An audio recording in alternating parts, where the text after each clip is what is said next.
여러분들 인생 살면서 몸 아프고 힘들었잖아요. 애 낳을 때도 얼마나 힘들었어요. 애 낳을 때 남편이 알아요? 자식이 알아요? 누구만 알아?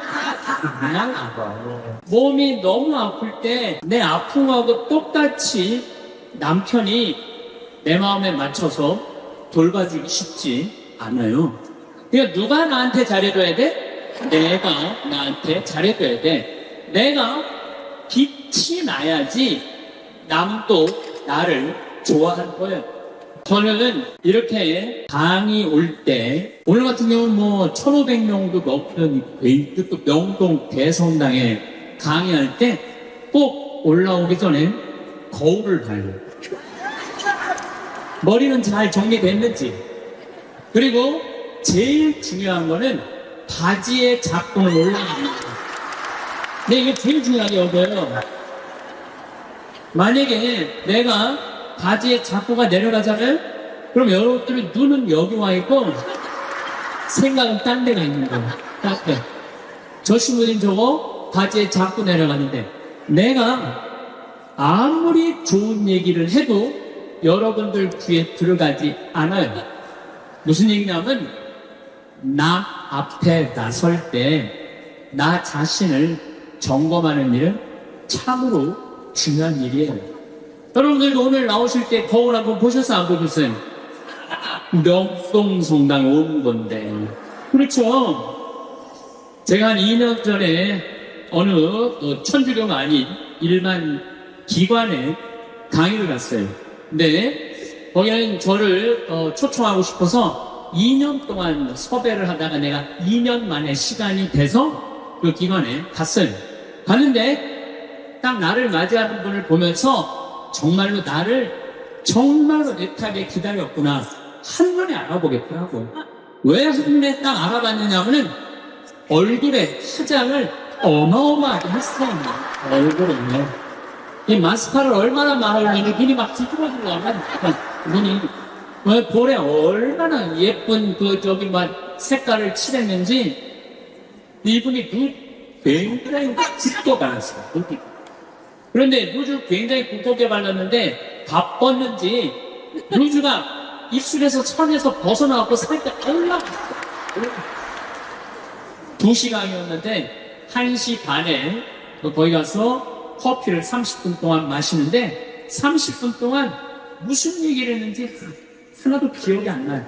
뭐만 기억이 남냐면 이거 루즈 올라간 것도 기억이 나는 거예요. 2년이 지난 지금도 그분을 생각하면 아무 생각이 안 나. 뭐만 생각나냐면 이것만 생각나요. 이것만. 그분이 굉장히 그날은 그 지역 기관장들 초청 강의 날이었어요. 그렇게 중요한 날에 나설 때 화장을 하고 난 다음에 거울을 한 번만 점검을 했다면 나한테 이 느낌을 주지 않았을 겁니다. 근데 더 슬픈 건 뭐였느냐 하면 그 사무실에 직원이 8명이 있었어요.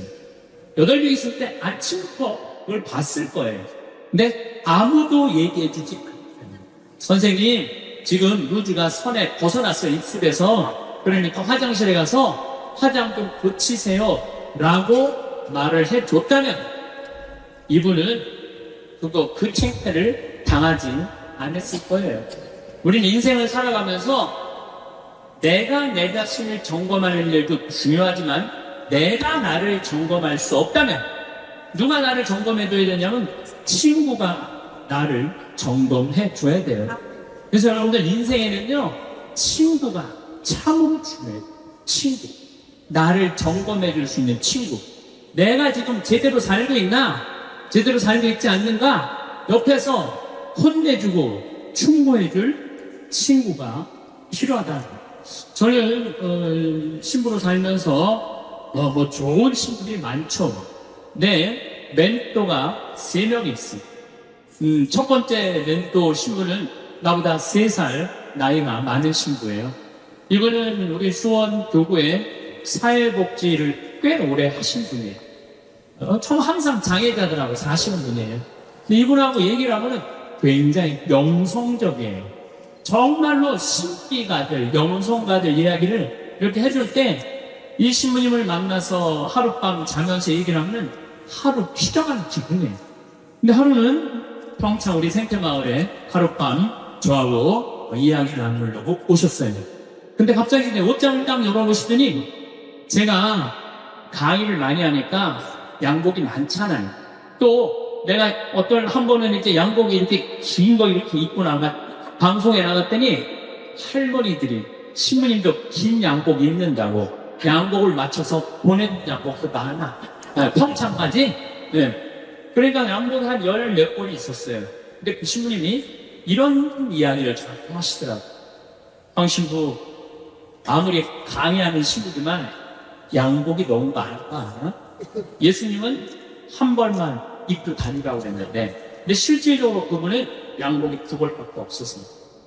내가 그때 얼마나 내 자신이 부끄러웠는지 몰라요.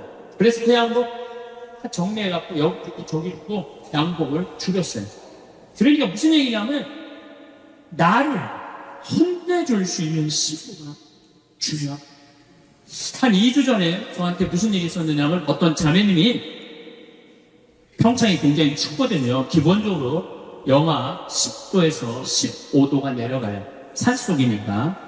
근데 신부님 추우니까 이거 옷 하나 신부님 거 샀다고 밤에.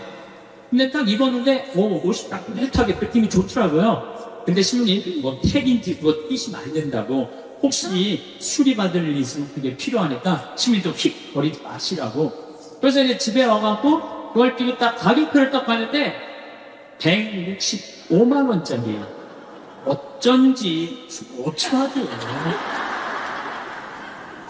그런데 그걸 보고 누구 생각이 나느냐면 베드로 신부 생각이 났어요. 베드로 신부가 장애자들하고 사는 신부가 내가 이 옷을 입고 다니면 뭐라고 할까? 분명히 또 제정신이야. 혼냈을 거예요. 또 내가 이렇게 우리 교우들 뭐 여러분들을 무시하는 게 아니라 여러분들 뭐 입어봐야 20-30만 원짜리 옷 입고 있잖아요. 근데 내가 160만 원짜리 잠바 입고 다니면서 행복을 얘기할 수 있는 자격이 있을까? 그래서 다음날 그 옷을 그분한테 돌려줬어요. 내가 고민을 어마어마하게 했어요. 네. 근데 돌려주면서 이런 말을 했어요. 내 영혼을 죽이려면은 이런 옷을 자꾸 갖다 줘라. 근데 정말로 나를 사랑한다면 나는 10만 원, 20만 원짜리는 족하다. 왜 그렇게 비싼 옷을 나한테 선물을 하느냐. 근데 아마 나에게 그 베드로 신부가 없었으면 눈 감고 입고 다녔을지도 몰라요. 나를 혼내줄 수 있는 신부. 그게 멘토라는 거야. 두 번째 신부는 굉장히 철학적인 신부예요. 이 신부는 나보다 4살인가 나는 사실은 나이 많은 거 별로 안 따져요. 뭐 120년 동안 살면서 뭐 3살, 4살 그 따져. 네가 형이냐 내가 동생이냐. 근데 4살 정도 많은 형인데 이 형은 굉장히 철학적인 신부. 굉장히 철학적인 신부. 그래서 이렇게 대화를 해보면은 하룻밤을 이렇게 지내면서 대화를 하면 너무너무 철학적으로 나한테 도움을 많이 줘. 내 멘토 신부죠. 또 한 신부는 나보다 7살 많은 형인데 이 신부님은 아무 생각이 없는 신부예요. 아무 생각 없는 신부예요. 근데 이 신부님은 아침부터 저녁까지 같이 있어도 지겹지 않아. 아침부터 저녁까지 같이 있으면 너무 재밌어. 그리고 이 신부님은 내가 이렇게 밥을 먹고 이렇게 있다 보면 이렇게 김이 묻어요. 이 신부님은요, 껴줘요. 여기 있는 김 껴줘요. 여러분들도 권장신님하고 이렇게 자매님들하고 밥 먹는데 먹다 김 딱 묻잖아요. 근데 이거 껴주기 쉽지 않아요. 또 권장신님 앞에 김 묻은지도 모르려고 하하하하 이러시는데 막 무서워도 끝까지 안 껴줘요. 근데 그분은 내 입술에 김을 껴줘요. 얼마 전에는 이렇게 풀을 풀었는데 내가 코딱지가 이렇게 묻어가지고 코딱지가 묻었는데 진짜로 당신도 코딱지 묻었네. 그 형님은 나한테 한 형은 영성적인 멘토, 한 형은 철학적인 멘토, 한 형은 그냥 삶의 멘토예요. 이 신부님이 아무 생각이 없다고 해서 아무 생각 없이 가신 신부님은 아니에요.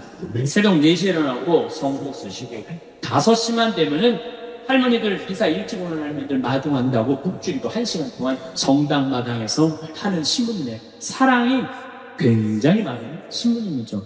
그 외에도 우리 공기 중에 선비 같은 신부님도 있고, 또 베드로 구원의 신부님도 있고, 정말 내 중에 좋은 신부. 여러분들은 인생을 사는데 멘토가 몇 명이나 있어요? 때로는 한 명도 없는 경우가 많아요. 내 삶의 문제를 이야기 나눌 수 있는 허심탄회하게 나눠놓고 이야기할 수 있는 사람이 한 명이 없을 수 있어요. 만약에 여러분들이 한 명도 없다면 여러분들은 실패한 인생을 살 수밖에 없다는 거예요. 그래서 여러분들 오늘 이후부터 멘토를 적어도 3명 정하세요. 난 오늘부터 황청의 신부님을 내 멘토로 삼을 거야. 그건 안 돼요. 왜 안 되냐면 멘토는 내 삶에서 내 삶을, 내 밥그릇, 숟가락이 몇 개 있는지 아는 사람이 멘토가 돼야지 멘토가 될 수 있어요. 또 언제든지 만날 수 있는 사람.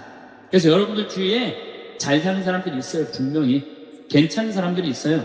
그 사람한테 찾아가고 나 당신 내 멘토로 삼고 싶다. 나를 좀 도와줘라. 그러면은요, 그렇게 얘기하면 사람은 책임감을 느끼고 존재 의식을 가진대. 그래서 도와준대. 오늘부터 여러분들 적어도 3명을 찾아가세요. 그래서 나를 고쳐줄 수 있는 사람, 나를 혼내줄 수 있는 사람 꼭 만드셔야지 인생을 실패하지 않아요. 친구를 잘못 두면요, 인생을 망가뜨릴 수 있어요. 최순실 같은 친구를 두면요, 인생 망가지는 거예요. 그래서 리카시라는 분은 중국의 최대의 갑부예요. 이분이 어떤 친구를 사귀지 말아라. 우리 이건희 회장님은 재산이 13조인데 이 리카싱은 재산이 30조야. 어마어마한 부자예요. 1년에 3천억씩 장학금을 내놓는, 자기는 항상 이코노미 타고 다니면서 대단한 분이죠. 이분이 6불학 7불교라고 그래. 어떤 사람이랑 동업하지 말아라. 첫 번째, 개인적인 욕심이 너무 강한 사람과 동업하지 마라. 세 번째, 인간미가 없는 사람과 동업하지 마라. 부정적인 사람과 동업하지 마라. 인생에 원칙이 없는 사람과 동업하지 마라. 우리가 인생을 살면서 원칙이 꼭 필요해요. 저는 어떤 원칙이 있느냐면 1 더하기 1은 2다. 이게 내 인생의 원칙 중에 하나예요. 무슨 얘기냐면 1억 그리고 1억 은행에 대출 받아갖고 2억짜리 아파트 사면 2억이야. 근데 우리는 무슨 생각해? 1억 내 돈 갖고 1억 대출 받아갖고 2억짜리 아파트 사면 10억 되길 바라잖아요. 그때부터 불행한 거예요. 그래서 나는 1 더하기 1은 10이 아니라 1 더하기 1은 2야. 욕심 부리지 말라는 거예요. 그리고 내 인생의 원칙 중에 하나는 그 달에 번 돈은 그 달에 다 써라. 이게 내 원칙은. 그 달에 번 돈 그 달에 다 써라. 네. 특히 신부는 쌓여있으면 딴 생각하게 돼 있어요. 그래서 그 달에 번 건 그 달에 다 써라. 근데 최고의 원칙은 뭐냐면 인생은 별거 없다. 먹고 마시고 놀자. 여러분들, 제가 작년에도 말씀드렸고 올해도 말씀드렸어요. 인간은요, 먹고 마시고 놀지 않으면요, 인간이 안 돼요. 사람은요, 평범한 사람들이랑 먹고 마시고 웃고, 우리 예수님처럼 먹고요 술꾼으로 어려운 사람들 속에서 살아야지 사람이 되는 거예요. 그걸 못하면요, 많은 부분을 잃어버릴 수 있어요. 그리고 감사할 줄 모르는 사람과 동업하지 마라. 그리고 7. 불교. 두려워하는 놈과 사귀지 마라. 사람에 각박하게 구는 사람과 사귀지 마라. 시시콜콜 따지는 사람과 사귀지 마라. 받기만 하고 주지 않는 사람과는 사귀지 마라. 이게 내 원칙 중에 하나예요. 받기만 하고 주지 않는 사람과는 사귀지 마라. 저는 참 많이 받아요. 정말 많이 받는 사람 중에 하나예요. 작년에 할머니가 나한테 100억 기증했는데 올해 100억을 더 기증해갖고 200억을 내가 받았잖아요. 그리고 내가 잠비아 돕는다고 1,000만 원씩 도와달라고 그러는데 그렇게 100명도 넘게 저를 도와줬어요. 정말 그 명단을 쭉 보니까 나한테 정말 많은 분들이 1,000만 원씩 보내줬더라고요. 이번에 내가 가을에 내 배추 심고 고추 심고 무 심어갖고 김장에 있고 농약 하나도 안 친 거 그래갖고 다 보내줬어요. 근데 싹 다 보내줬어요. 싹 다 보내줬는데 뭐를 했잖아요. 받기만 하고 주지 않는 사람하고는 사귀지 말라고. 근데 나는 정말 고마워서 보내준 거야. 그런데 놀랍게도 신부님 우리가 이런 거 바라고 신부님한테 봉헌한 거 아니에요. 이거 받고 그냥 있을 수가 없어요. 그래갖고 또 돈을 그분들 중에 보내준 게 2,000만 원이 또 넘어. 신기하죠. 나는 정말로 좋은 마음으로 맛있는 김장 보내주고 싶어서 보내줬는데 그게 또 고맙고 감사한 거. 인생은 그렇게 즐거운 거죠. 아부를 잘하는 사람과는 사귀지 마라. 권력자 앞에 원칙 없이 구는 자와 사귀지 마라. 동정심이 없는 사람과는 사귀지 마라. 그러니까 우리가 여러분들 친구를 잘 사귀어야 돼. 친구를 잘못 사귀면은 인생을 망가뜨릴 수밖에 없어요. 나는 과연 내가 내 모습을 볼 수 없다면 내 모습을 볼 수 있는 사람, 나는 누구를 지금 선정하고 살아가고 있는가? 누구를 내 멘토로 정하고 살아가고 있는가? 깊이 반성해야 돼요. 여러분들 솔로몬 임금님이 하느님이 내가 너한테 영화를 주랴, 명예를 주랴, 돈을 주랴. 그러니까 솔로몬이 뭘 달라고 그래? 아니에요. 지혜가 아니라 원문을 보면 듣는 마음이에요. 지도자는요, 듣는 마음이 있어야 돼요. 누구한테? 우리들이 말하는 그 정말로 전문가들 이야기를 듣는 마음을 가지고 있으면 제대로 된 지도자가. 근데 누구한테 들어야 돼? 제대로 된 사람한테 들어야죠. 이런 친구 여러분들 꼭 가지셔야 돼요. 그러면은 여러분들 인생을 실패하지 않을 수 있습니다. 저는 요즘 우리나라 이 사회가 복잡하죠. 사드 문제 때문에 중국, 우리나라 지금 다 경제 차단하고 있어. 지난주에 제가 제주도 피정을 갔다 왔는데 서귀포로 갈 때 택시를 탔는데 지금 중국 사람들 거의 안 들어오세요. 중국 사람들. 왜냐하면 세무조사 들어간대. 땅 산 거 지금 그 사람들 투자 못 한대. 왜 그러냐면 세무조사 다 들어가서.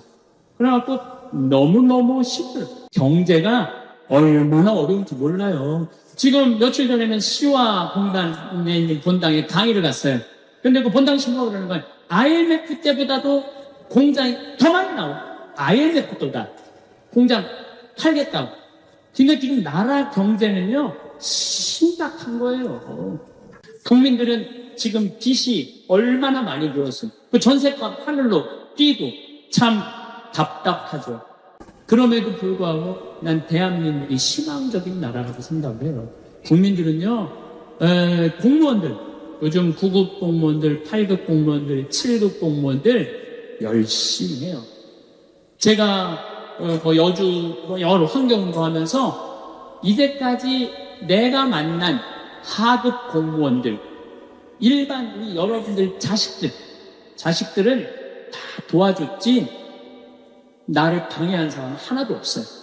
근데 내가 올라가고 국회의원한테 얘기한 것도 아니고 도지사한테도 얘기한 거 아니야. 난 7급 공무원한테 가고 내가 우리나라 국민들 쉴 수 있는 공간을 꾸미고 싶다. 나를 좀 도와줘라. 그랬더니요, 그 여주에 있는 그 7급 또 과장급들이 평창까지 와서 다 보더니 자기네들끼리 모여서 정말로 우리 이런 거 도와주자.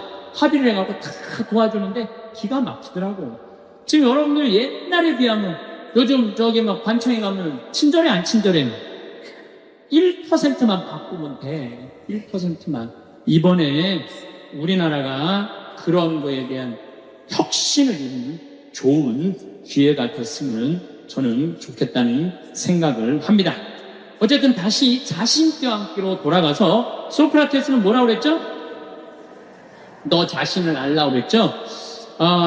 덴마크에 그 유명한, 갑자기 이름이 생각이 안 나는데 동화 작가가 벌거숭이 임금 안데르세. 똑똑하시네. 예. 덴마크 안델슨이라는 동화 작가가 있는데 벌거벗은 임금님 얘기를 해요. 벌거벗은 임금님, 이 임금님은 평상시에 뭐를 좋아하셨냐? 옷을 입고 자랑하는 걸 참 좋아하셨어요. 옷을 입고. 근데 그 사기꾼 둘이서 임금님을 찾아가요. 임금님, 내가 기가 막힌 천을 짤 줄 안다고. 기가 막힌 천을. 근데 이 천을 바보 눈에는 안 보인다고. 바보 눈에는 안 보인다고. 그래갖고, 그럼 한번 짜봐라. 그래갖고 이제 돈을 받았어요. 근데 이제 이 사기꾼이 이제 배틀에다가 옷을 짜는데 임금이 가보니까 안 보여. 안 보여. 근데 분명히 뭐라고 그랬어? 바보 눈에는 안 보인다. 막 짜면서, 임금님 천이 멋있지 않느냐고. 그러니까 임금이 뭐라고 그래? 멋있다고. 멋있다고? 네. 신하들을 데리고 와갖고, 신하들도 보여주라고. 이제 신하들이 와서 보니까, 임금님이 멋있다고 그러니까, 바보 눈에는 안 보인다니까, 신하들도 뭐라고 그래? 멋있다고 그래, 멋있다고 그래. 그래서 이제 한 일주일이 지나고 나서, 임금님 옷 다 됐다고, 입어보라고. 뭐가 보여야지 입지.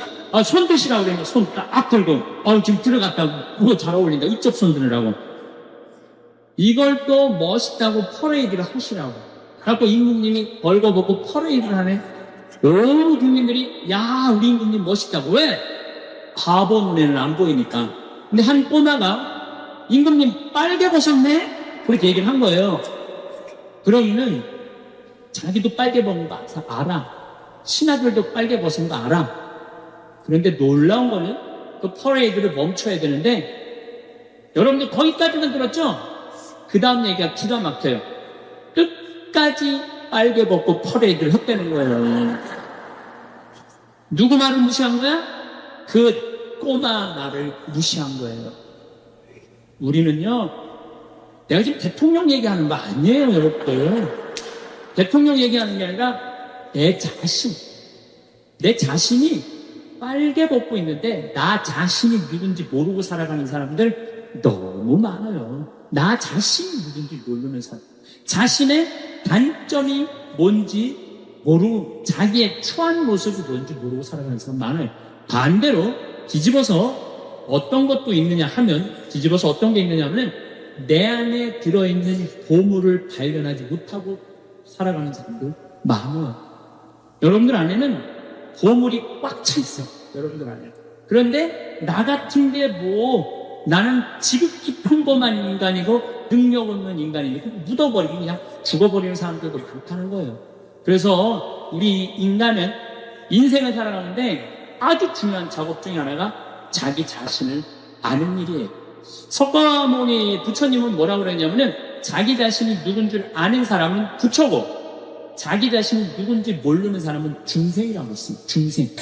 그래서 부처님은 참으로 자기 스스로 문제를 깨닫는 일에 평생을 바쳐야 된다고 얘기를 하세요. 아마 여기도 내가 보기에는 부처들이 꽤 많을 거야. 드러나지 않는 부처들. 자기가 누군지 분명히 알고 살아가는 사람. 공자님은 뭐라고 그랬냐면 제자들이 스승님 죽음 이후의 세계에 대해서 좀 알려주십시오. 그러니까 공자님이 이렇게 말씀하십니다. 내가 삶도 제대로 모르는데 어떻게 죽음에 대해서 알 수 있느냐? 내가 내 삶도 제대로 모르는데 죽음에 대해서 어떻게 아느냐? 그러니까 그 유명한 공자님도 자기의 삶에 대해서 모르는 거예요. 어떻게 그냥 죽음까지 겸손한 거죠. 우리는 뭐라 그래? 나 다 알아. 내 인생 돌아가는 거 내가 딱 보면 알아요. 딱 보긴 알고 뭘 알아. 내가 가장 무서운 말 중에 하나가 그거 딱 보면 우리가 얼마나 잘못 판단하고 사는지 몰라요. 예수님은 뭐라고 그러셨어요? 예수님은 이렇게 말씀하십니다. 마태복음 7장에 보면 남의 눈에 있는 티끌 꺼낼 생각하지 말고 네 눈에 있는 들보 꺼내라. 누구를 들여다보라는 거야? 자신을 들여다보라는 거예요. 제가 이제 잠비아를 한 4년째 봉사활동을 가는데 잠비아 올해 내가 깨달은 진리가 있어요. 무슨 진리를 깨달았느냐면 이제 이번에 80명이 봉사자가 왔거든요. 의사 선생님들 12분, 또 병원 관계된 간호사 선생님들 다 합쳐서 20명, 그 다음에 전문가 설계사들 또 한 20명, 그 다음 대학생들 봉사자들 40명이 갔는데 너무너무 많이 가다 보니까 물이 끊어질 때가 많아요. 물이 부족하니까. 물이 끊어질 때가 많은데, 화장실에 가보면 일은 봤는데 물이 안 내려오는 거예요. 그런 경우가 많아요. 그럼 딱 급해갖고 화장실을 딱 하고 딱 보면은 이게 똥이 들어있으면은 너무 더러운 거예요. 난 쳐다보기도 너무너무 더러워. 이 물은 안 내려가고. 그런데 그걸 깨닫는 게 아니고 놀라운 거는 내가 똥을 넣고 내 똥을 보면 안 더러워. 여러분 어때요? 여러분들 화장실에 가고 여러분들이 이렇게 똥 넣고 여러분들 똥 보면 들어요 안 들어요? 별로 안 더럽죠? 그런데 남의 똥을 보면 그 기분이 어때? 더럽잖아요. 근데요 이게요 우리 인간의 삶 안에 들어있어. 남의 단점은 더럽고 내 단점은 안 들어오는 거야. 심지어는 내 단점은 아예 안 보이는 경우도 너무 많아. 내 단점이 안 보이는 경우도 너무 많아. 내 단점이 안 보이니까 내 자신의 모습을 모르는 거죠. 내 자신의 잘못된 추한 이렇게 올라간 걸 모르니까 그렇게 돌아다니고 있는 거예요. 그러니까 아무도 이거 올라갔다고 얘기해 주는 사람이 없는 거야. 끝까지 이러고 하죠. 손을 다니는 거야. 이러고 벌거벗은 임금님이 그러고 다니는 거나 무릎을 잘못 치려고 이러고 그냥 깔깔거리고 있는 거나 내가 보기엔 우리 자신이 남의 똥은 들었고 내 똥은 안 들어온 거나 다를 바가 하나도 없다는 거예요. 그래서 내 자신이 누구냐 이거 꼭 물어보셔야고 내 자신이 누구냐. Who am I? 내가 정말로 영어 오래간만에 한번 쓰는데 Who am I? 나는 누구냐. 저는 천주교 신부예요. 그렇잖아요. 난 천주교 신부예요. 천주교 신부고 과연 내가 교우들한테 뭐를 전해주는 사람이냐? 하늘나라의 기쁜 소식, 군 뉴스를 전해주는 사람이에요. 그러니까 나는 어떻게 살아야 돼? 내가 하늘나라의 복음, 기쁨을 알아. 그러니까 나를 통해서 교우들은 뭐를 느껴야 돼? 기쁨을 느껴야 돼. 근데 내가 인상 쓰고 나는 너무 사는 게 힘들어. 사는 게 지겨워 죽겠어. 이놈의 사제복 너무 무거워. 이러면 여러분들 나를 보고 기쁨을 느끼겠어요? 못 느끼죠. 하느님으로부터 오는 기쁨을 나는 교우들한테 전해줘야 돼. 또 요한 1서의 말씀처럼 사랑, 하느님의 사랑. 우리가 하느님을 사랑하는 게 아니라 하느님이 우리를 사랑하는 거를 나는 교우들한테 알려줘야 돼요. 왜? 나는 사제니까. 나는 사제니까 내가 누구냐를 물어봤을 때 교우들은 날 통해서 위로를 받아야 돼. 누가 전해주는 위로? 예수님이 전해주는 위로를 받아야 돼. 기쁨을 받아야 돼. 요즘은 이제 4년 전부터 제가 잠비아를 이렇게 다니고 있는데 전 참 행복해요. 왜 행복하냐면 한국은 하라고 해도 먹고 살만했나 봐요. 지금 뭐 어쩌고 저쩌고 해도 경제 세계 12위야. 국민소득 28,000달러야. 여러분들 지금 옷 입고 있는 거 보면은 기가 막힌 거 입고 앉아있어요 지금. 네. 한국은 문제 없어요. 근데 잠비아를 다녀보니 대부분 다 맨발로 다녀요. 대부분 다 맨발로 다녀요. 그런데 이번에 잠비아를 갔을 때 그 병원을 운영하는 마들렌이라는 수녀님이 나한테 면담을 청하더라고요. 신부님이 지금 잠비아에 농업대학, 신학교 이런 거 짓는 거 좋습니다. 그런데 잠비아에는 어떤 아이들이 많으냐면 에이즈 걸린 아이들이 많다는 거예요. 에이즈가 걸린 아이들. 근데 어떤 아이들이 에이즈에 걸리느냐면은 엄마가 엄마가 있대. 정신지체가 엄마가 있으면 동네에서 이놈도 건드리고 저놈도 건드리는 거예요. 이놈도 건드리고 저놈도 건드리니까 그러니까 이놈도 건드리고 저놈도 건드리니까 에이즈가 걸리는 거죠. 에이즈가 걸려서 애가 생기면은 얘도 대부분이 에이즈에 걸려서 나온다는 거예요. 근데 정신이 좀 모자라는 엄마니까 아무도 안 돌본다는 거예요. 그러면 이 여자도 버림받고 아이도 버림받아갖고 가장 큰 기본적인 생활도 못하는 아이들이 참 많다는 거예요. 교수님 눈물을 흘리면서 신부님 우리들 에이즈 어린아이들 집 줘주면 안 되겠느냐고. 30명 정도 되는 아이들 머무를 수 있는 집을 줘달라는 거예요.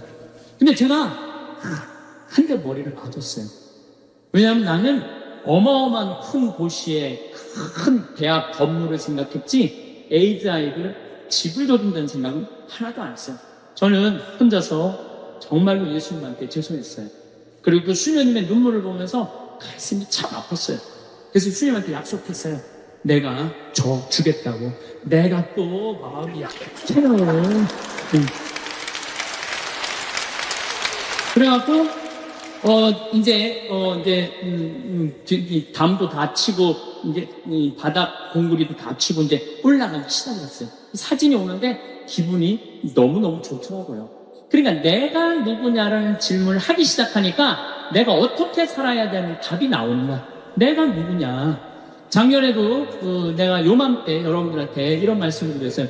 간호대학 짓는데 30명만 나를 1,000만 원씩 도와주면은 내가 간호대학을 짓겠다고. 근데 놀랍게도 3달 만에 30명이 돈을 보내줬어요. 1,000만 원씩. 근데 그 할머니들 중에 신부님 내가 평생 모은 돈입니다. 신부님 내가 자판에서 신발 팔은 돈입니다. 내가 이렇게 모은 돈입니다. 신부님 나도 인생을 살면서 한 번은 좋은 일을 하고 싶습니다. 성당 신축금도 1,000만 원 해봤던 적이 없어요. 저는 많이 해봐야 50만 원, 100만 원인데 신부님이 잠비아에 간호대학 짓는다니까 할게. 그래갖고 정말로 30명이 해갖고 간호대학 다 줘놨어요. 내가 오늘 여러분들한테 또 한 번 사랑을 실천할 기회를 드릴게요. 이번엔 30명도 아니야. 20명이야. 20명. 우리 에이즈 이름은 라파엘의 집에 치유 수호천사 라파엘의 집을 여러분들이 봉헌하면은 이제 내가 그분들 나중에 잠대아 데리고 갈 거야. 물론 비행기표 본인 내야 되겠지만은 다른 잠대아 데리고 갈 거야. 그래서 내가 낸 돈이 얼마나 귀하게 쓰여지는지. 그래서 나는 누구인가? 나는 천주교 사제로서 어떻게 살아가야 하는데 답이 나와요. 내가 만약에 학교 교사야. 학교 교사면은 어떻게 해? 나는 아이들한테 뭘 가르쳐줘야 돼? 인생을 살아가는 방법을 가르쳐야 돼. 어떻게 살아야지 참답게 사는 방법을 가르쳐야 돼. 내가 누구냐라는 질문을 하면 내가 경찰이야. 경찰이면 뭐를 해야 돼? 국민들 안전을 지켜줘야 돼. 또 이번에도 데모할 때 보면은요, 내 강제로 진압 안 하는 거 보면서 정말로 이번 경찰들 존경스럽더라고요. 또 막 쓰러진 사람 보면 막 자기네들 뜨거운 팬 막 던져주고 국민을 보호하는 사람이야. 검찰은 또 뭐 하는 사람이야? 정의를 세우는 사람, 정의를 세우는 사람. 내가 누구냐? 권력편에 서서 아부하면서 여기 이상하게 재판, 여기 이상한 사람들 감옥에 갖다 놓는 게 아니고 정의로운 사람. 그러면 판사는 누구냐? 내가 누구냐? 질문을 하면요. 어떻게 살아야 되냐? 답은 나와요. 오바마는 8년 동안 미국을 다스리면서 머리 하얗게 셨어요. 그 사진이 나와요. 오바마도 처음에 얼마나 싱싱하게 미국 대통령이 됐네. 지금 보세요. 오바마 하얗게 썼어요. 메르켈 총리는 뭐라고 그랬냐면 제발 옷 좀 갈아입고 다녀라 그랬더니 메르켈 총리한테 사람들이 이번에 4선의 연임이 됐더라고요. 여기 있는 여러분들도 내가 누구냐? 나 본당에 내조 단장이 할 일이 있고, 성부회장이 할 일이 있고, 부역장이 할 일이 있고, 반장이 할 일이 있고. 그래서 뭐라고 그래요? 임금은 임금다워야 되고, 신하는 신하다워야 되고, 아버지는 아버지다워야 되고, 자식은 자식다워야 되고, 남편은 남편대로, 아내는 아내다워야 된다는 거예요. 그래서 여러분들, 나는 누구냐? 나는 과연 누구냐? 이걸 질문해야 돼요. 저는 지지난주에 이선희 콘서트를 갔었어요. 제가 얘기했죠? 다음 달에는 이선희 콘서트 간다고. 왜냐면 내가 이선희 씨 너무너무 좋아한다고. 대전으로 갔었어요. 대전으로 콘서트를 갔는데 나라가 그렇게 어지러웠는데 이렇게 그 한 5천 명이 모였는데 내가 한 명 한 명을 다 봤어요. 그렇게 정말 화려하지 않은 옷을 입고 정말 일상을 열심히 사는 사람들이야. 그리고 대전을 갔는데 참 대전 사람들 점잖더라고. 막 흥분하고 이런 게 없어. 이선희는 막 노래를 부르고 그러는데도 점잖하게 보고 있더라고. 점잖하게. 근데 중간에 흥이 나기 시작. 흥이 나면서 시작하면서 막 일어나고 막 같이 춤을 추고 이러는데 그 조그만 거에 행복해하는 그들을 보면서 저는 이렇게 열심히 사는 국민들한테 우리 정치인들, 종교 지도자들이 어떻게 해야 되는지 전 거기 가서 반성을 참 많이 했어요. 이선희 씨가 마지막으로 아름다운 대한민국 그 노래를 부르는데 가사가 제 마음을 이렇게 울리더라고요. 하늘은 파랗게 구름은 하얗게 실바람도 불어와 부푸른 내 마음 나뭇잎 푸르게 강물도 푸르게 아름다운 이곳에 내가 있고 내가 있네. 손잡고 가보자. 달려보자. 저 방향으로. 우리들 모여서 말해보자. 새 희망을.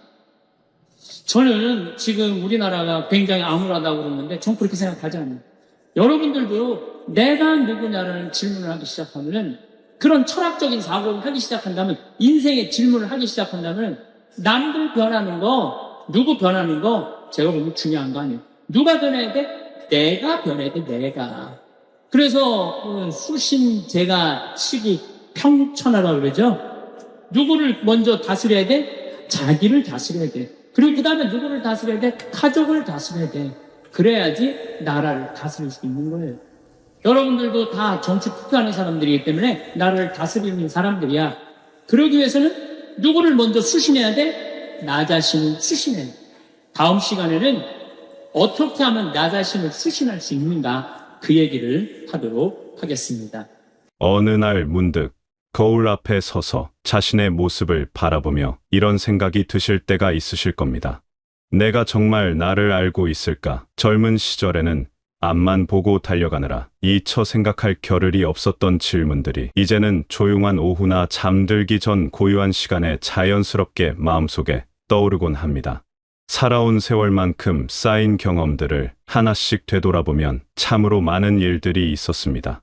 기쁘고 즐거웠던 순간들, 힘들고 어려웠던 시기들, 때로는 후회스러웠던 선택들, 그리고 지금 생각해보면 참 잘했다 싶은 결정들까지 이 모든 순간들이 모여 지금의 나를 만들어 왔지요. 그런데 정작 그 모든 경험의 주인공인 나에 대해서는 얼마나 알고 있을까요? 젊었을 때는 세상이 빠르게 변하고 해야 할 일들이 산더미처럼 쌓여 있어서 자신을 돌아볼 여유가 별로 없었습니다. 학교를 다니고 직장에서 일하고 가정을 꾸리고 아이들을 키우느라 하루하루가 숨가쁘게 지나갔지요. 그때는 나보다는 우리가 더 중요했고 내 개인적인 생각이나 감정보다는 가족과 사회에서 요구하는 역할을 충실히 해내는 것이 우선이었습니다. 하지만 이제는 조금 다릅니다. 그동안 치열하게 살아오면서 쌓인 지혜와 경험이 있고 무엇보다 자신만의 시간을 가질 수 있는 여유가 생겼습니다. 이런 시기야말로 진정으로 자신과 마주할 수 있는 소중한 때가 아닐까 합니다. 바쁘게 살아오느라 미처 알지 못했던 내 마음의 깊은 곳을 들여다보고 얘가 진정 원하는 것이 무엇인지, 얘게 정말 소중한 것이 무엇인지를 찾아볼 수 있는 시간 말입니다. 자신을 안다는 것은 단순히 내 성격이 어떻고 내가 무엇을 좋아하고 싫어하는지를 아는 것만은 아닙니다. 그보다 훨씬 깊고 넓은 의미를 담고 있지요. 내가 어떤 가치관을 갖고 살아왔는지, 어떤 순간에 진정한 행복을 느끼는지, 무엇이 나를 화나게 하고 무엇이 나를 평안하게 하는지, 얘가 다른 사람들과 어떤 방식으로 관계를 맺어가는지를 아는 것입니다. 특히 오랜 세월을 살아오신 분들에게는 이런 자기 이해가 더욱 소중합니다. 왜냐하면 그동안의 경험이라는 든든한 토대 위에서 자신을 바라볼 수 있기 때문입니다. 20살, 30살에는 아직 경험이 부족해서 나 자신에 대해서도 확신이 서지 않았던 것들이 이제는 충분한 경험을 통해 나는 이런 사람이구나 하고 명확하게 알 수 있게 됩니다. 예를 들어 젊었을 때는 남들이 좋다고 하는 것이 정말 좋은 것인 줄 알고 따라했지만 이제는 그것이 나에게는 맞지 않는다는 것을 알 수 있습니다. 화려하고 시끄러운 곳보다는 조용하고 평화로운 곳에서 더 편안함을 느낀다든지, 나는 사람들과 어울리는 것보다는 소수의 진실한 친구들과 깊이 있는 대화를 나누는 것을 더 좋아한다든지 하는 것들 말입니다. 또한 살아오면서 겪었던 여러 시행착오들을 통해 내가 어떤 상황에서 어떻게 반응하는지, 어떤 방식으로 문제를 해결하는 것이 나에게 맞는지도 알게 됩니다. 이런 깨달음들은 앞으로의 삶을 더욱 지혜롭게 살아갈 수 있는 소중한 자산이 됩니다. 무엇보다 자신을 안다는 것은 자신을 받아들이는 것과도 깊은 관련이 있습니다. 젊을 때는 부족한 점을 고치려고만 했다면, 이제는 그런 부분들도 나의 일부로 인정하고 받아들일 수 있는 여유가 생깁니다. 완벽하지 않아도 괜찮고, 남들과 다른 모습이어도 그것이 바로 나만의 독특함이라는 것을 깨달을 수 있지요. 이렇게 자신을 제대로 알게 되면 비로소 진정한 내 삶을 살아갈 수 있습니다. 남의 기준이 아닌 내 기준으로 남의 시선을 의식하기보다는 내 마음의 소리에 귀 기울이며 살아갈 수 있게 되는 것입니다.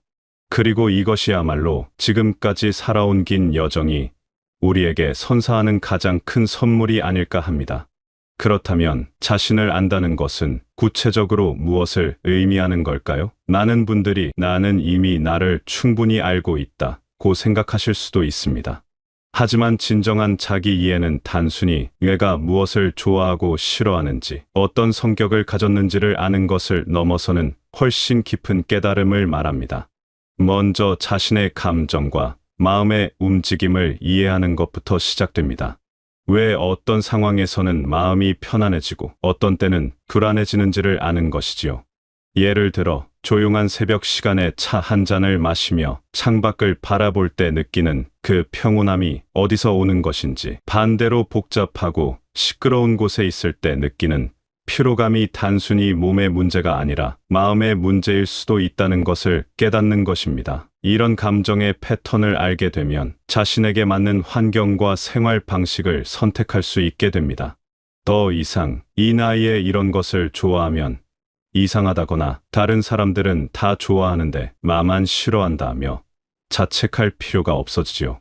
나는 나만의 고유한 감정과 취향을 가진 특별한 존재라는 것을 인정하고 받아들일 수 있게 됩니다. 또한 자신만의 가치관을 명확히 아는 것도 중요합니다. 오랜 세월을 살아오면서 무엇이 정말 중요하고 무엇이 그렇지 않은지에 대한 나름의 기준이 생겼을 것입니다. 어떤 분에게는 가족과 함께하는 시간이 무엇보다 소중하고, 다른 분에게는 자신만의 취미 활동이나 배움의 시간이 더 의미 있을 수 있습니다. 이런 가치관에는 옳고 그름이 없습니다. 중요한 것은 내가 진정으로 소중하게 여기는 것이 무엇인지를 명확히 아는 것이지요. 자신의 강점과 약점을 있는 그대로 바라보는 것도 자기 이해의 중요한 부분입니다. 젊었을 때는 약점을 감추거나 고치려고만 했다면, 이제는 그것들도 나를 이루는 하나의 모습으로 받아들일 수 있는 여유가 생겼습니다. 예를 들어 결정을 내리는데 시간이 오래 걸리는 성격이 단점이라고만 생각했는데, 사실은 그만큼 신중하고 책임감이 강하다는 장점의 다른 모습일 수도 있다는 것을 깨닫게 됩니다. 이런 깨달음은 내면의 평화를 가져다 줍니다. 더 이상 남과 비교하며 스스로를 채찍질할 필요가 없어지지요. 내가 완벽하지 않아도, 때로는 실수를 해도 그런 모든 모습이 바로 나라는 것을 받아들일 수 있게 됩니다. 이런 자기 수용은 마음의 무거운 짐을 덜어주고 더 가벼운 마음으로 하루하루를 살아갈 수 있게 해줍니다. 또한 자신이 어떤 상황에서 최선의 모습을 발휘하는지도 알게 됩니다.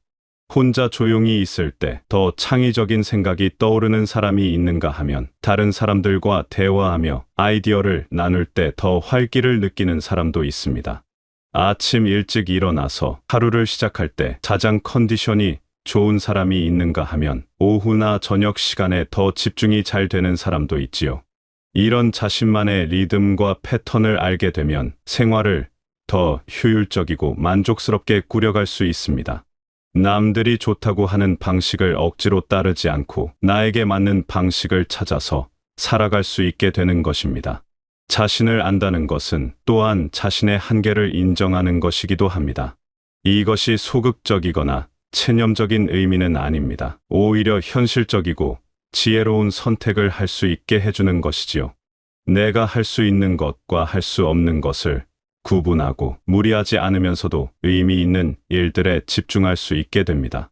예를 들어 체력적으로 예전만 못하다는 것을 인정하되 그 대신 경험과 지혜라는 다른 강점을 활용할 수 있는 일들을 찾아보는 것입니다. 빠르게 움직이지는 못해도 더 깊이 있게 생각하고 많은 일을 동시에 하지는 못해도 하나하나를 더 정성스럽게 해낼 수 있다는 것을 깨닫는 것이지요. 이런 자기 이해는 하루아침에 이루어지는 것이 아닙니다. 마치 오래된 일기장을 천천히 넘겨보듯 지나온 시간들을 차근차근 되돌아보며 조금씩 깨달아가는 과정입니다. 그리고 이 과정 자체가 하나의 소중한 여행이 되기도 합니다. 자신과의 만남이라는 세상에서 가장 의미 있는 만남 말입니다. 자신을 제대로 알게 되면 이제 그 깨달음을 바탕으로 어떻게 살아갈 것인가 하는 더 깊은 질문에 마주하게 됩니다. 단순히 나를 아는 것에서 그치는 것이 아니라 그 이해를 삶 속에서 어떻게 실천하고 구현해 나갈 것인가 하는 문제 말입니다. 이것이야말로 진정한 지혜로운 삶의 시작이라고 할 수 있을 것입니다. 먼저 자신에게 맞는 생활의 틀을 만들어가는 것부터 시작됩니다. 예전에는 사회가 정해놓은 시간표에 맞춰 살아야 했다면 이제는 내 몸과 마음의 리듬에 맞는 하루를 설계할 수 있는 자유가 생겼습니다. 아침형 인간이라면 새벽 시간을 활용한 나만의 시간을 만들어보고 저녁형 인간이라면 밤늦은 시간의 고요함 속에서 자신만의 활동을 찾아볼 수 있지요. 어떤 분은 매일 규칙적인 산책을 통해 마음의 평온을 찾을 수 있고 다른 분은 책을 읽거나 글을 쓰는 시간을 통해 내면의 충만함을 느낄 수 있을 것입니다. 또 어떤 분은 손으로 무언가를 만드는 활동에서 큰 만족을 얻고 다른 분은 음악을 듣거나 연주하는 시간이 가장 소중할 수도 있습니다. 중요한 것은 남들이 좋다고 하는 것을 따라하는 것이 아니라 내 마음이 진정 원하고 필요로 하는 것이 무엇인지를 찾아내는 것입니다. 이런 선택의 과정에서 때로는 용기가 필요하기도 합니다. 평생 남들의 기대에 부응하며 살아온 습관 때문에 갑자기 자신만의 방식으로 살아간다는 것이 어색하게 느껴질 수도 있거든요. 이런 나이에 이런 걸 해도 될까? 다른 사람들이 어떻게 생각할까? 하는 걱정이 들 수도 있습니다. 하지만 이제는 그런 걱정에서 벗어날 때입니다. 지금까지 충분히 다른 사람들을 위해, 사회를 위해 살아왔으니까요. 이제는 진정한 나를 위한 시간을 가져도 괜찮습니다. 아니, 그래야만 합니다. 자신의 마음이 진정 원하는 것을 외면하고 계속 남의 시선만 의식하며 산다면 언젠가는 내 인생은 대체 누구의 것이었을까 하는 후회가 밀려올 수 있거든요. 자기 이해를 바탕으로 한 삶의 선택은 인간관계에서도 중요하게 나타납니다. 이제는 모든 사람과 좋은 관계를 유지해야 한다는 부담에서 벗어나 진정으로 나와 맞는 사람들과 더 깊은 관계를 맺어갈 수 있습니다. 피상적이고 형식적인 만남보다는 서로의 마음을 이해하고 공감할 수 있는 진실한 관계를 더 소중히 여기게 되지요. 예를 들어 큰 모임이나 시끄러운 자리보다는 소수의 친구들과 조용히 차를 마시며 나누는 깊은 대화를 더 좋아한다면 그런 자신의 성향을 인정하고 받아들이는 것입니다. 더 이상 사교적이지 못하다며 자책하지 않고 대신 나는 깊이 있는 관계를 선호하는 사람이다라고 긍정적으로 받아들이는 것이지요. 또한 자신에게 맞는 활동의 범위와 속도를 찾아가는 것도 중요합니다. 젊었을 때처럼 여러 가지 일을 동시에 해내려고 무리하지 않고 대신 정말 의미 있다고 생각하는 일들에 집중하는 것입니다. 양보다는 질을 추구하고 빠른 속도보다는 깊이 있는 경험을 중시하는 삶의 방식 말입니다. 이런 선택들은 때로는 주변 사람들의 이해를 받지 못할 수도 있습니다. 예전과 달라졌다거나 너무 까다로워졌다는 말을 들을 수도 있지요. 하지만 그럴 때일수록 흔들리지 말고 자신의 선택을 믿어야 합니다. 오랜 경험과 깊은 성찰을 통해 내린 결정이니까요. 자기 이해를 바탕으로 한 삶은 또한 시간의 소중함을 더욱 깊이 깨닫게 해줍니다. 남은 시간이 한정되어 있다는 것을 알기에 무의미한 일들에 시간을 낭비하고 싶지 않게 됩니다. 대신 정말 가치 있고 의미 있는 일들, 내 마음에 기쁨과 평화를 가져다주는 일들에 시간을 투자하고 싶어집니다. 예를 들어 의무감 때문에 참석했던 모임들 중에서 정말 즐겁고 의미 있는 것들만 골라서 참여하고 나머지 시간은 가족과 함께하거나 자신만의 취미 활동에 할애하는 것입니다. 이런 선택이 때로는 이기적으로 보일 수도 있지만 사실은 자신을 더 잘 돌보고 사랑하는 현명한 방법입니다. 자신에게 맞는 삶을 선택한다는 것은 또한 과거의 자신과 화해하는 과정이기도 합니다. 젊었을 때 내린 선택들 중에서 지금 생각해보면 후회되는 것들이 있을 수 있습니다. 하지만 그때는 그때 나름대로 최선이라고 생각했던 선택이었을 것입니다. 그런 과거의 자신을 용서하고 받아들이는 것, 그리고 지금부터라도 더 나은 선택을 해나가겠다는 다짐을 하는 것이 중요합니다. 이렇게 자기 이해를 바탕으로 한 삶의 선택들이 모여서 점점 더 진정한 나다운 삶의 모습이 만들어집니다. 남의 기준이 아닌 내 기준으로, 남의 시간표가 아닌 내 리듬으로, 남의 가치관이 아닌 내 가치관으로 살아가는 삶 말입니다. 그리고 이런 삶은 비로소 진정한 자유와 평화를 가져다 줍니다. 자신을 알고 자신만의 삶을 선택해 나가는 과정에서 우리는 혼자서는 할 수 없는 일들이 있다는 것을 깨닫게 됩니다. 아무리 독립적이고 자주적인 사람이라 할지라도 결국 다른 사람들과의 관계 속에서 진정한 행복과 의미를 찾게 되는 것이지요. 특히 인생의 깊이가 더해질수록 진실하고 따뜻한 인간관계가 얼마나 소중한 것인지를 더욱 절실하게 느끼게 됩니다. 좋은 인간관계란 무엇일까요? 나는 사람들과 알고 지내는 것이 좋은 관계일까요? 아니면 자주 만나고 많은 시간을 함께 보내는 것이 좋은 관계일까요? 살아온 경험을 통해 우리는 알게 됩니다. 진정한 인간관계는 숫자나 빈도가 아니라 깊이와 진실성에 달려 있다는 것을 말입니다. 진정한 친구란 내 모습 그대로를 받아들여 주는 사람입니다. 내가 완벽하지 않아도, 때로는 실수를 해도, 기분이 좋지 않을 때도 있는 그대로의 나를 이해하고 포용해 주는 사람이지요. 이런 사람 앞에서는 가면을 쓸 필요가 없습니다. 좋은 모습만 보여주려고 애쓸 필요도 없고 남에게 인정받기 위해 자신을 꾸밀 필요도 없습니다. 그냥 편안하게 있는 그대로의 모습으로 있으면 되는 것입니다. 또한 좋은 관계는 서로를 성장시키는 관계입니다. 함께 있으면 더 나은 사람이 되고 싶다는 마음이 들고 서로의 좋은 점들을 배우며 발전해 나갈 수 있는 관계 말입니다. 이것이 단순한 경쟁이나 비교가 아니라 서로를 격려하고 응원하는 마음에서 나오는 선한 영향력을 의미합니다. 좋은 멘토나 조언자의 존재도 무척 소중합니다. 이 인생의 여러 갈래길에서 방향을 잃고 헤맬 때 지혜롭고 경험이 풍부한 분의 조언은 큰 도움이 됩니다. 하지만 여기서 중요한 것은 그 조언을 맹목적으로 따르는 것이 아니라 내 상황과 성격에 맞게 받아들이는 지혜를 갖는 것입니다. 아무리 좋은 조언이라도 나에게 맞지 않으면 독이 될 수 있으니까요. 반대로 피해야 할 인간관계도 있습니다. 항상 부정적인 에너지를 내뿜는 사람, 다른 사람을 끊임없이 비판하고 험담하는 사람, 자신의 불만과 불행을 다른 사람들에게 떠넘기려고 하는 사람들 말입니다. 이런 사람들과 함께 있으면 나도 모르게 마음이 무거워지고 세상을 부정적으로 바라보게 됩니다. 또한 나를 이용하려고만 하는 사람들도 조심해야 합니다. 도움이 필요할 때만 연락, 자신에게 득이 되지 않으면 관심을 보이지 않는 사람들이지요. 이런 관계는 일방적이고 공정하지 않습니다. 진정한 관계는 서로 주고받는 것이 균형을 이루어야 하는데 한쪽만 일방적으로 주거나 받는 관계는 건강하지 않습니다.